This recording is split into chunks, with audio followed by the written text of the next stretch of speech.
you go first? You had your first car before me. 1944 two-door sedan, bone stock, but it had a V8 engine in it, and so that really got me started.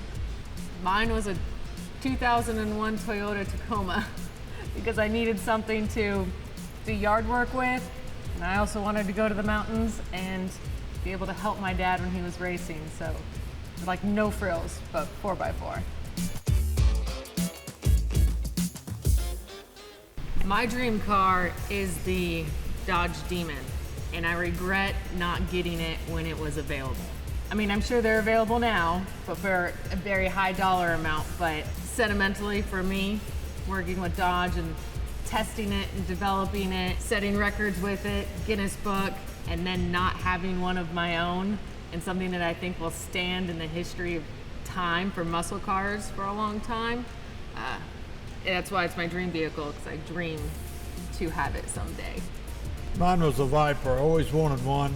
In 1994, I had $100,000. I was going to buy one. And then I decided to stupidly run for Congress and spent the whole $100,000. My wife never let me live it down. Every time we saw a Viper, she said, "There's your Viper. There it goes." Ooh, I'll go. The 2018 B5, which is like a really vibrant blue of the Mopar colors, that's my favorite. I think it looks good anywhere, and specifically the winter circle, like we had at Denver. But anytime I see it, right, there's something that always just catches your eye, and for me, the B5 is, I wish that we would definitely have it back. Well, you know, I've always liked black cars, and I love them. There's nothing prettier than a shiny black car. But I did have a 2000 Dakota pickup. In fact, I still have it.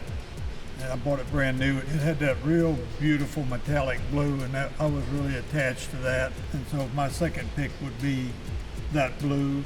But of course, I am the guy that likes black cars.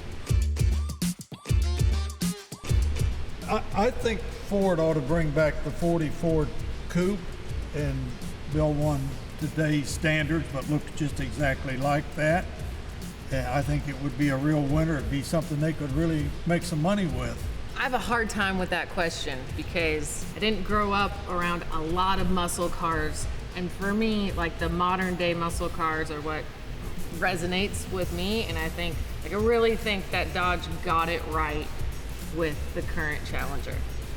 So I got to see as a child and into my teens when they modernized it, and seeing every single year and how it's, you know, evolutionized. I think that my favorite car, they got it right, what it currently is. And if I really had to pick one, I think the DeLorean would be cool. I know there's a couple different people and restorations that have happened, but I mean, to think if we could have one now, and then we would see what the year, 2061 would be, I think would be a home run.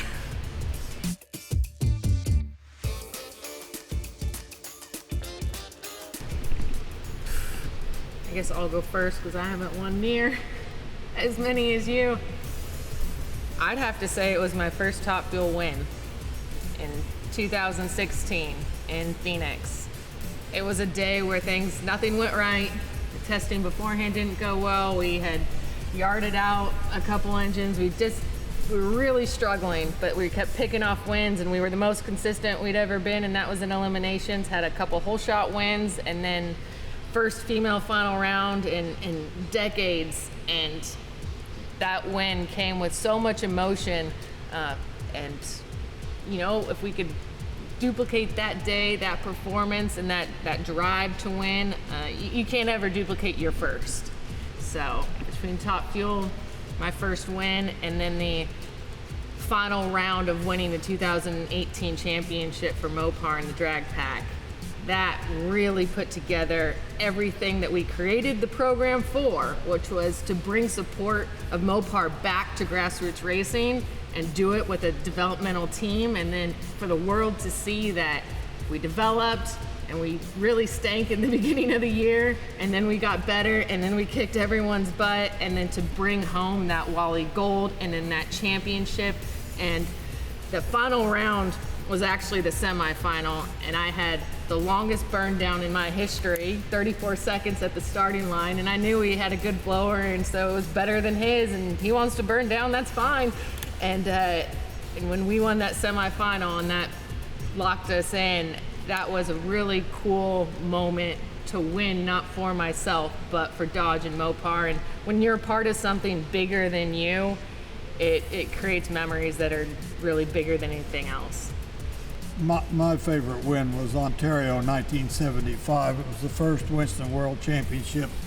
I went into the race 400 and some points down, and I had to set top speed and it'd be a record. I had to set a low ET and it'd be a record. I had to win the race. And I did all that in one meet, and it turned 250 miles an hour, which stood for 7 years. And it was the greatest win in my career by far.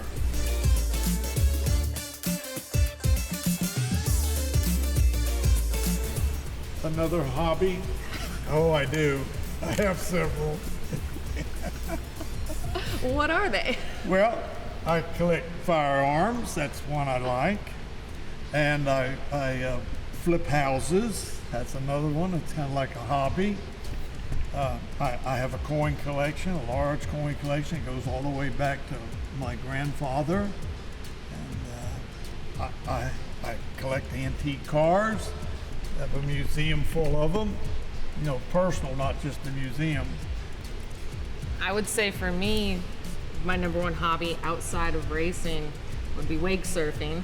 So it requires zero traction, nice weather, a powerful boat to be able to make a wake. But I love wake surfing, and I like mountain biking. But oddly enough, and they make fun of me all the time, but I love mountain biking uphill. Like, I got that down. I'll smoke everybody uphill, but like once we get to the tops of these ridges in Arizona and it's time to just plow down, I'm like Bambi. I got my legs out and I'm on the brake, and I just have not conquered like speed without a roll cage going down a hill. But it's a learning curve, but I really enjoy mountain biking.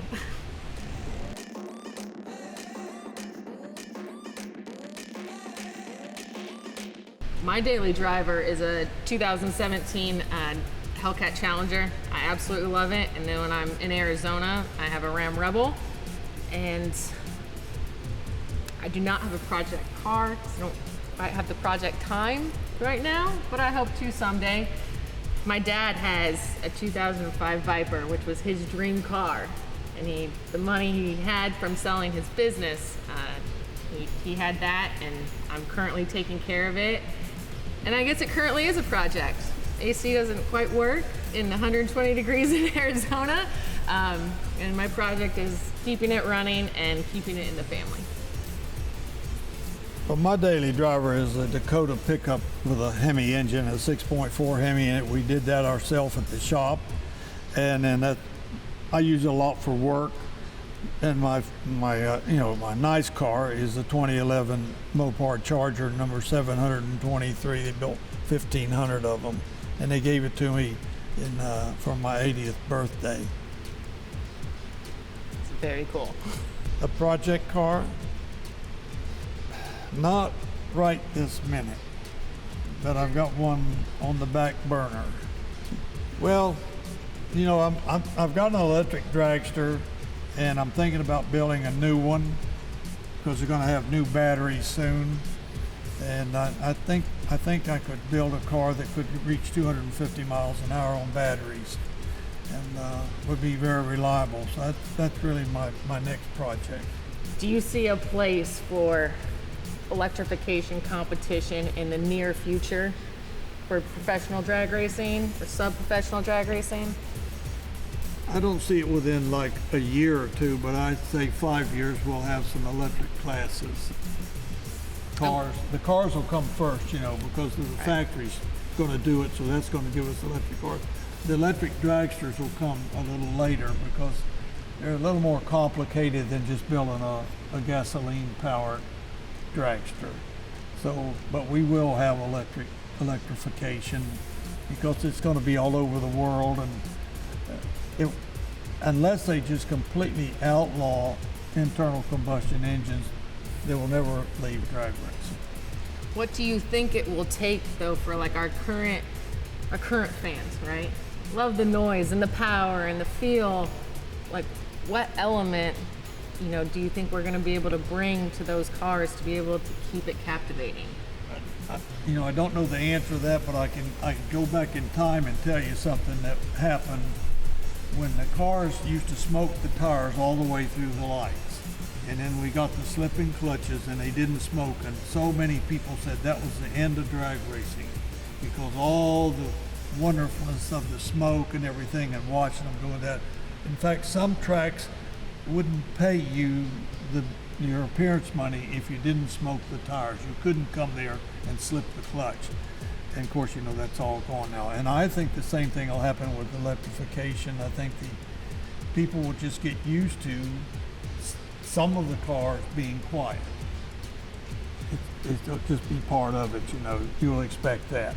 There's other things that you hear that when they go down, you hear the tires screeching, and you could hear the timing. You can hear it. Noises come out of them, and people will get used to that. But like I say, they'll never, unless the government forbids us to run gasoline engines. There'll always be gasoline engines in drag racing, but electric cars will be part of it. But they'll be the passenger cars first that the factory's building because they're already doing that. Sure. Not asking for a friend. Yeah.